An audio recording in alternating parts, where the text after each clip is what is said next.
So tell us a little bit about how did you come up with this concept of really staying calm, cool, and connected as the undertone of what it really means to parent correctly? Let's go back to the responsibility two thing. If Yeah. I realize that I can't control my kid, which now I've got a 20-year-old today, she Yeah. turned 20. I've never been able to control her, thankfully, but she does an amazing job controlling herself. How can I help her learn to control herself? The first thing I need to do is control myself.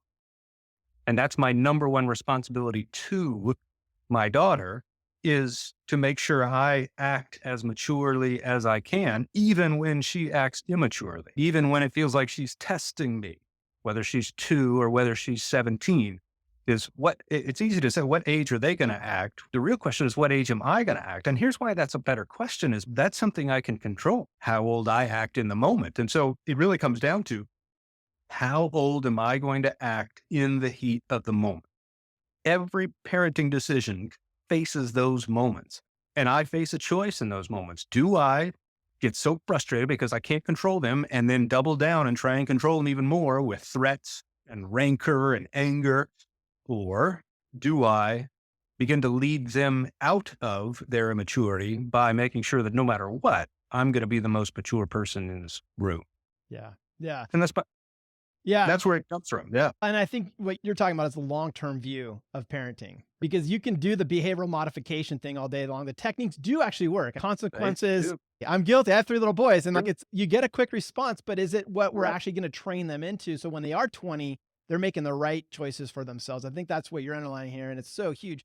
But I got to come back Yeah. to this. And I think a lot of our listeners are thinking, okay, Hal, what world are you living in? Because you're not in my home today. And I've got the 8-year-old, 6-year-old battle going on where they're Sure. fighting all the time and I get really angry or I'm really anxious. What Yep. do you say to that parent? How do they stay cool and calm when that stuff is going I don't know how they stay cool and calm while that's going on. There are some techniques that people can learn in order to help them stay calm in the moment, but it doesn't work for everybody. The reality is each of us has moments where and ways to stay calm and centered regardless of what's going on. And that's what we have to focus on. The first step is making it your absolute number one priority. My number one priority is not his priority is not to get my 8 and 6-year-old to stop fighting. Say, I'm not going to stay Mm, calm in an effort to get them to stop because guess what? It won't work. Because every time we do something, you said these behavior modification techniques work. Yeah, they work once, yeah, maybe twice, but you soon have to keep upping the ante to get them to work that's true. because every time, because they're going to keep testing us and testing us. Instead, I've got to come to this realization. You know what? My job is not to stop them from fighting. My job is to stop me from freaking out. Yeah. That's my number one job. Because if I can't stop me from freaking out, then I'm going to be the one fighting. And some of us will exchange that. Okay, I'll be fighting with them in order to get them to stop fighting with each other. And again, maybe it works once in the heat of the moment, but it doesn't work again. Yeah. And we got to do it even more the next time. Yeah. So Yeah. it's amazing if I can reframe the whole thing as, okay, what would it take for me to slowly walk into the midst of the 8 and the 6-year-old and just stand there while they fight? Just stand there. I would do it as experiments for me when my kids were 8 and 6, because that was the age group mine are. And I would just stand there and eventually they'd like, Dad? And I said, no, I'm just watching. Just stand there where they eventually are like looking at each other and say, here's the deal, guys. I want you guys to learn how to get along. So you got 5 minutes to work it out. Yeah. What happens then? If you don't, you both get in trouble. Yeah. But he started, I don't care. You got 5 minutes, figure it out. And the beauty of it is then they start policing each other. Cut it out. We're going to get in trouble. I think what you're talking about is our response to the situation. And so often, and I, again, as a parent, man, this is tough. This is tough stuff. Yeah. My reactivity in the moment creates the outcome that oftentimes I'm trying to avoid. And I know that you've got a great story around this in your book about just the Waffle House incident. Sure. Sure. Can you share that Um, with us? I know that you've shared well, it a million times, but I yeah, think it's one of it's those ones that I think all of us parents can relate to. And it's like, oh, okay, this is sure. what we're talking about here. Really, that reactivity Right. to the situation. And that's the first story I tell because it's me blowing up at my son in the middle of a Waffle House restaurant.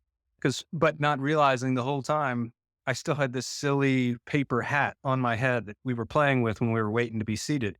And it was embarrassing. And my wife just she didn't say anything. She said, "Nice hat." I'm wearing the hat. And it's just like, you know what? I didn't need the hat to make me look silly. I was doing that all on my own by acting just as immature as my son with the hopes that suddenly that somehow that's going to make him act more mature. Yeah. And but I'll tell you a better story. And Okay. I think it's in the book as well. And it's later that same year, my son was 2, and I was at the top of stairs coming out of my bedroom, and I hear, "Hi, daddy."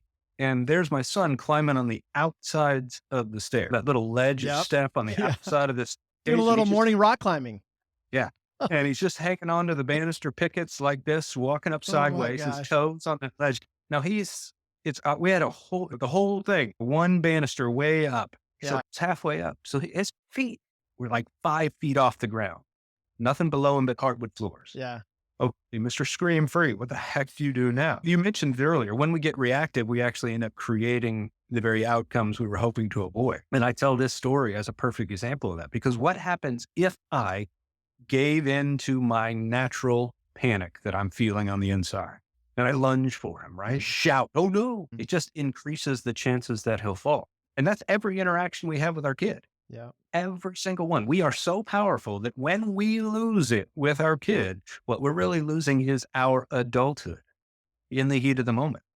But yet, what's amazing is when we hold on to our adulthood, no matter what, that it actually gives us a chance to not control them, but actually influence them. Hmm.